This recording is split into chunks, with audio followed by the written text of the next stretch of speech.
Unless you've been living under a rock or binge-watching Cobra Kai Season 3 on Netflix, you know that Donald Trump has been shouting to anyone who will listen that the election was rigged.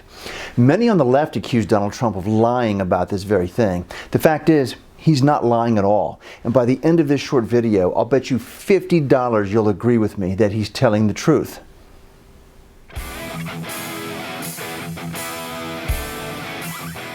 President Trump has been tweeting, well, not anymore, that the election was stolen from him by the left. But we'll come back to that in a second. Right now, let's talk about Trump himself. The consensus in the psychiatric community is that at best, Trump is a cautionary tale of what can happen to an individual with untreated and ignored anxiety issues built up over a lifetime. At worst, he's a narcissist in the classic sense. And I don't say that as a joke, oh yeah, he's a narcissist. Nor do I say it lightly. I'm saying it in the clinical sense of the word. The DSM-5, which is the standard classification of mental disorders, sort of a Bible, as it were, to psychiatric professionals. That book describes narcissistic personality disorder with the following traits. And I want you to put aside partisanship and think about the president as we quickly go through these.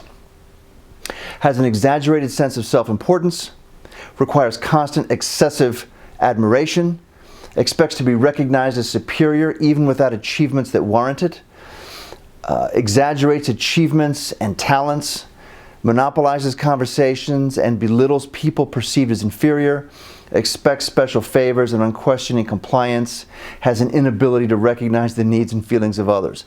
That's not the exhaustive list, but you get the idea. In fact, before his first impeachment, a group of 350 psychiatric professionals sent Congress a cautionary letter which read in part, "What makes Donald Trump so dangerous is the brittleness of his sense of worth. Any slight criticism is experienced as a humiliation and degradation. To cope with the resultant hollow and empty feeling, he reacts with what is referred to as narcissistic rage. He is unable to take responsibility for any error, mistake, or failing." This is not a partisan issue. Though I don't consider myself a conservative, there are a lot of conservative values that are part of my core beliefs. We all need to be able to distinguish between conservatism and Trump. You can embrace one and drop the other. The problem is too many are dropping the wrong one. But if the psychiatric community is correct about Trump, then we can't condemn his actions. Why? Because on one hand, as a narcissist, he considers himself better and more loved than anyone else. On the other hand, he lost the election. This puts him in a state of cognitive dissonance, where his brain has to reconcile these two contradictory facts. How he reconciles this is to dismiss the fact that he lost, and instead, he conjures up a reality in which he did not lose. His brain has wired itself to truly believe he won. So when I say he's not lying, he isn't.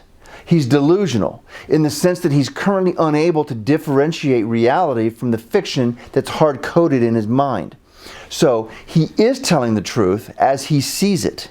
And those on the left need to live up to their ideals in not punishing the victims of mental illness. Rather, we should all hope in the spirit of compassion that he gets the help he needs. Now, of course, the psychiatric community may be wrong, and conservatives may be correct that Trump is fully in command of his faculties.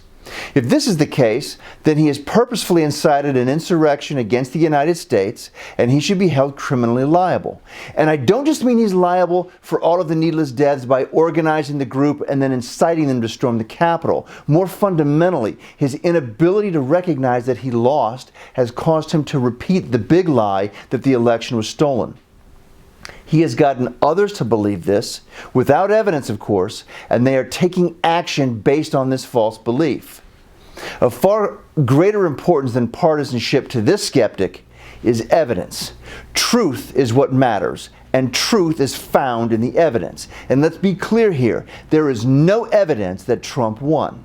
Anyone who buys the stolen election narrative has fallen victim to a conspiracy theory. And once you come to a belief without evidence, it's nearly impossible to reverse course. As Mark Twain once said, it's easier to fool someone than to convince them they've been fooled. The words we use matter. Why? Because the words we hear help shape our beliefs, and our beliefs inform our actions. And the words Trump has been using over the last few months has falsely molded the beliefs and actions of people, which culminated in the storming of the Capitol. But of course, it doesn't end there. There are numerous reports of people looking to commit even greater violence in the lead up to the inauguration. And even at the inauguration itself. Reports which I certainly hope do not come to pass.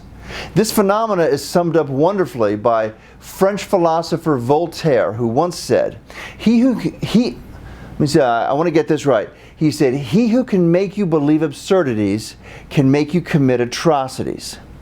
President Trump is clearly unfit to remain in office, as he has openly demonstrated that he represents a danger to the United States of America, either as the result of a deluded mind that can no longer distinguish what is real, or as a cold, calculating autocrat that is willing to burn the country to the ground so that he can preside over its ashes. In either case, he needs to go now. If you like this content, click like and subscribe now. If you hate what I'm saying, then angrily click like and subscribe. See you next time.